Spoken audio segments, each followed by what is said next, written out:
Между тем, 17-я по счету Приамурская торгово-промышленная ярмарка открылась сегодня в Хабаровске. Традиционно в ярмарке принимают участие все регионы Дальнего Востока, а также представители зарубежного бизнеса из стран Азиатско-Тихоокеанского региона. С подробностями из Хабаровска Стас Михайлов. Доброй традицией стало участие больших делегаций из районов республики в торговой ярмарке. В этом году эстафету принял Мегино-Кангаласский район. Делегация из 80 человек подготовила насыщенную культурно-деловую программу на 3 дня работы. Здесь у нас выставляется наша выставка наших мастеров нашего района, сельхозтоваропроизводителей и наша основная организация культурной программы данной выставки ярмарки. Народный ансамбль «Каталык» приехал, наши дети, студенты.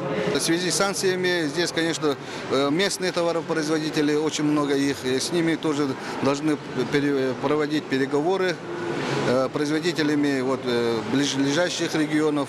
Творческие коллективы и фольклорные ансамбли Мегино-Кангаласского района представили зрителям колоритные этнические номера с использованием национальных костюмов и инструментов.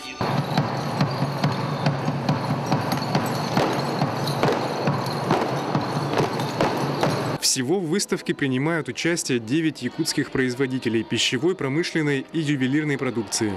Вот тот колорит, та национальная культура, которая представляется у нас на нашей площадке, она, конечно, впечатляет очень многих посетителей, жителей города Хабаровска и гостей. Они с удовольствием ждут этих дат, ждут встречи с талантливейшими народными умельцами и производителями, и, конечно, с творческим потенциалом.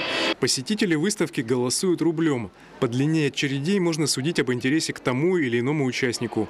Сегодня больше всего народу у прилавков с продукцией Мегино-Кангаласского улуса. Это сливки, творог, масло и другие молочные продукты. Вообще эта продукция мне всегда нравится. Я шла сюда только из-за этой продукции. Да. Тут все натуральное. Выставка пройдет еще несколько дней, поэтому у посетителей еще есть шанс отведать вкусной экологичной продукции.